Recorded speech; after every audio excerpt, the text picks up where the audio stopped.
Hi. So today I want to talk about anime. So you see, I'm somebody who's into a lot of art forms, whether it's books, movies, music, shows, comics, manga, anything, right? And I feel like anime is one of those things that is highly accessible, yet it is not accepted that well into, the general audience that tends to watch Western visual media like shows and movies. And I don't understand why that is, because you see, you cannot make the excuse anymore that you don't like anime because it's Japanese, right? Because look at Korean cinema, it's everywhere. Look at Korean music, it's everywhere, right? Masayoshi Takanaka's music is suddenly becoming popular again. Nujabes is popular in the West. Like, Japanese and Korean media is everywhere, right? The fucking K-pop guys are everywhere. So like, you cannot tell me that just because a piece like a medium is Japanese or like East Asian, that it is not for you, right? That is not a valid way to disregard something anymore. And the second argument that I see a lot is that it is animated, right? And so animated things are for kids, and we can't have that, which is again very kind of stupid, because you have a lot of shows in the West now, shit like Invincible or BoJack Horseman or Rick and Morty. You know for a fact that these shows are animated, but clearly they're not for kids. So what is the stigma? I don't understand. And now I feel like the stigma is beyond animation or the fact that it's Japanese. Now it's the fact that early to 2010s anime, the stuff that really got anime popular was kind of weird, right? Like, it was the post Unk Slop era when the shows were a lot about teenage boys and high school and shit. And because of that, the general image of anime in public kind of got stigmatized, right? So I feel like we need more entry level anime that I believe anybody can watch and get into anime and understand this medium, because I think there is a lot of very good storytelling potential in anime. Some of the best stories I have ever experienced are in anime, and I'm somebody who loves fiction in general, right? So talking about three entry level stuff. So first off, we need to make it clear that what is a good entry level anime, right?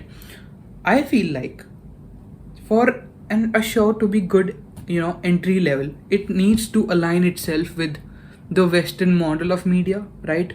Because every country's model of shows is somewhat based on the West, right? So I feel like if there is a show that can kind of follow the same structure as a Western piece of media, and it has same themes and same sort of target audience that it is catered towards, then it becomes a good show for anybody to watch, right? uh, Also, it needs to be just good in quality. It needs to be a good show, it needs to have good animation, it just needs to be palatable, basically something you would show to your dad, right? um Anyways, starting off, I have three today. First one that I want to talk about, let's just get the best one out of the way right away, right? Attack on Titan. This is the greatest show of all time.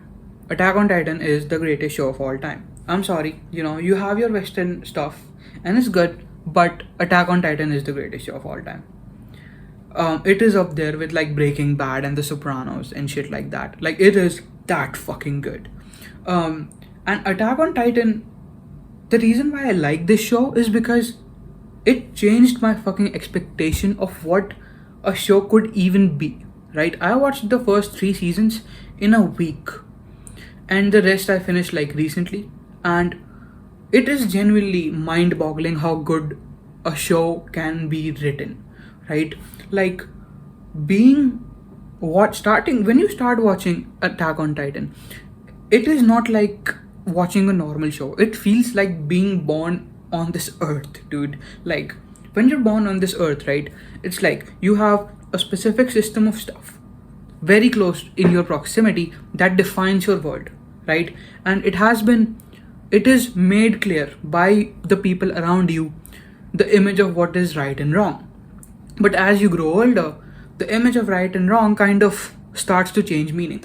A lot of things that you thought were right might turn out to be wrong, or a lot of things that were wrong might turn out to be right. And you realize that your moral compass is just a bunch of obedience rules, right? It was never about being a good kid, it was about doing what your parents tell you. And when you grow even older, when you learn a lot, you realize that the concept of good and bad doesn't really exist. And it's like, it's a blur, right? It's a moral fucking soup that you are just a piece of crouton fucking swimming in. And that's what it feels like to watch this fucking show. So, Attack on Titan is about this boy, okay? This guy whose name is Eren Yeager, and he lives in a world where there are titans. What is a titan? Good question. Titans are these giant ass creatures that look kind of like humans and they like to eat humans. And because of them, all of humanity has been contained in this small town that is surrounded by big ass walls. And inside these walls live a bunch of people, among which there is Eren Yeager. And then one day, an attack happens, and some stuff happens, and in that attack, Eren Yeager somehow gains the ability to become a Titan. This is Eren Yeager, by the way. I just realized. Fuck. Yeah. And everything that you can think about regarding this whole concept of Eren Yeager becoming a Titan is addressed in the show, and it is done better than you could write it. Like, it is fucking phenomenal. The way this show does politics, propaganda, war crimes, racism, conspiracy, whole topic of brainwashing, everything is so well integrated that it feels like you are in a real world. And as I said, watching the show genuinely feels like being born in the real world, because everything I told you so far, if you have seen the show, you know that a lot of these things are not even like how I told you they are. That's what it seems like they are in the beginning. But when you go towards the end, the whole definition, the whole meaning of the plot is fucking flipped on its head. It changes your understanding of the show. Like, it's unreal how they managed to write this shit, dude. And I fucking love the war aspect of it. Like, I've never seen war depicted that well in a fictional world as Attack on Titan can pull it off, right? I believe every human on earth needs to watch Attack on Titan, right? I had a friend who did not watch anime. He was never a fan of anime. I told him that just watch Attack on Titan, okay? I told him to watch the first 5 episodes. He finished the whole show in 2 weeks. Well, the first 3 seasons, because that's all that was released back then. And guess what? He started fucking reading the manga, dude. The fucking manga. Do you know how crazy a show has to be to convince a non-anime fan to not just watch the anime, but to read the fucking manga? Even I had not read the manga, dude. It is that fucking good. Attack on Titan is crazy. And that's what I'm gonna tell you too. Watch 5 episodes. 5 episodes of Attack on Titan. If you take anything away from this fucking video, that would be watch Attack on Titan, the first 5 episodes. It's gonna change everything. I'm telling you, man. This is one of the greatest shows of all time. Like, it's just that good. Anyways, moving on. The second show I want to talk about is called Pluto. Now Pluto is different, okay? Pluto is a relatively smaller show.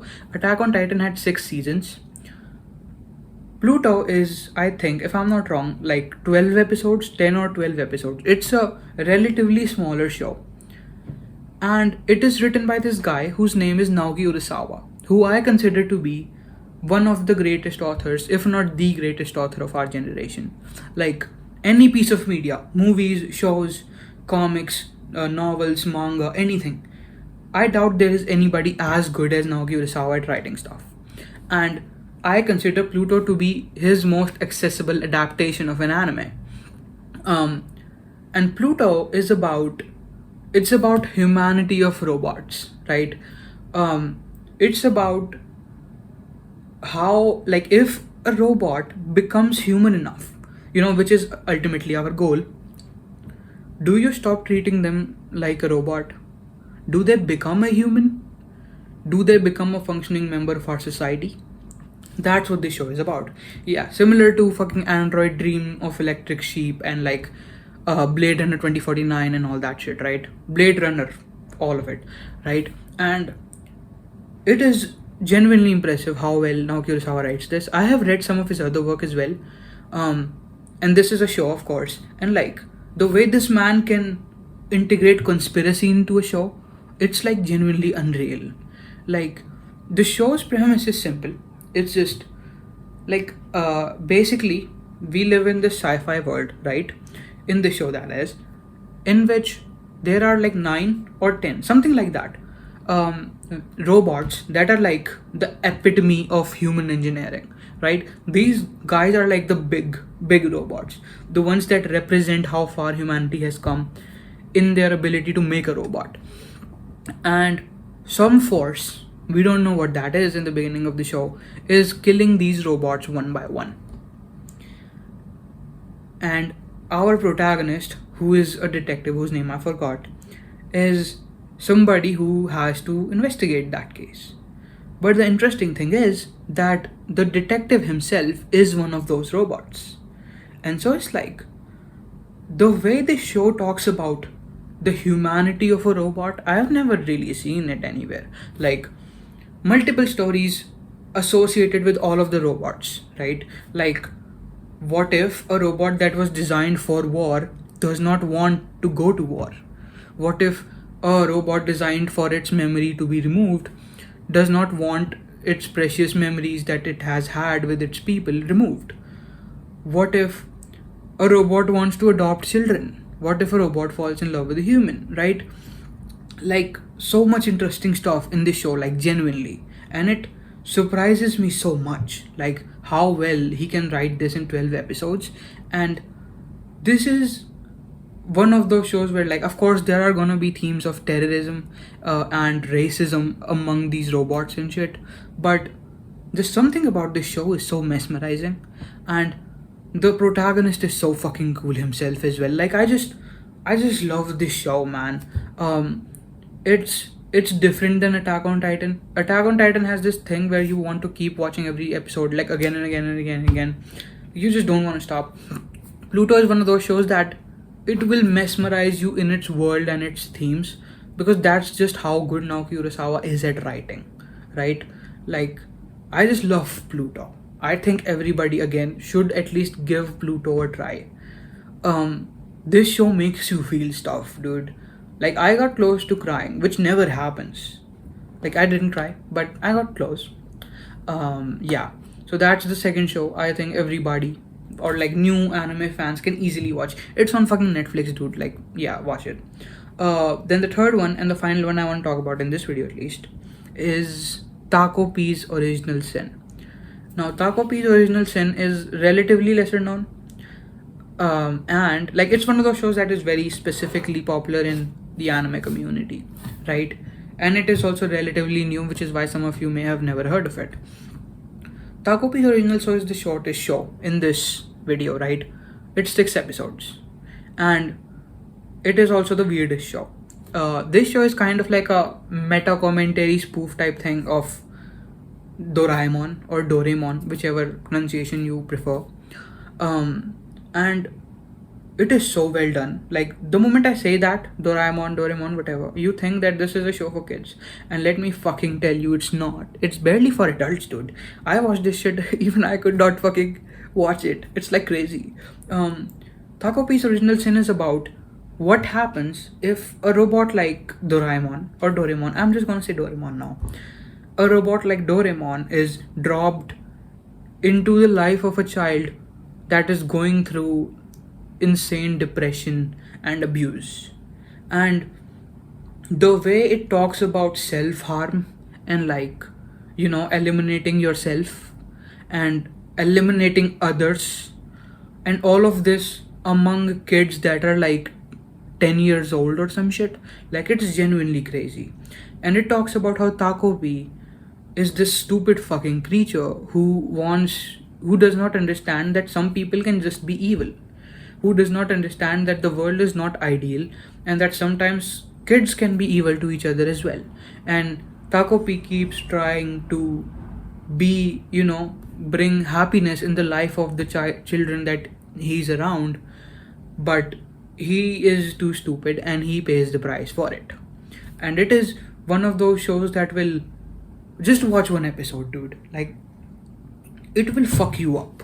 Fuck you the fuck up. It is one of the most disturbing shows I've ever fucking seen. The amount of discussion around abuse in the show, like whether it's family abuse or like, you know, self eliminating tendencies or like self harm or depression or like all that shit, like it's genuinely surprising how good it is. um it is definitely a weird show, so like I would not recommend it to a normie, but like if you like watching weird shit, you're gonna love Takopi's Original Sin. I watched all 6 episodes in like one night. Like it was that good. And I think everybody should give it a try. Definitely like it surprises you how good it is, like because I was not expecting it's gonna be this good. The mature themes are done so fucking well. And yeah, I think that's really it. Those 3 are the shows that I wanted to talk about. I would say this: if you want one takeaway, watch 5 fucking episodes of Attack on Titan. Don't be a fucking bitch. Watch that shit. It's gonna change your life, believe me. And yeah, that's really all I had for you today. I guess I'll see you next time. Bye. Also fucking subscribe, I guess. Yeah, bye.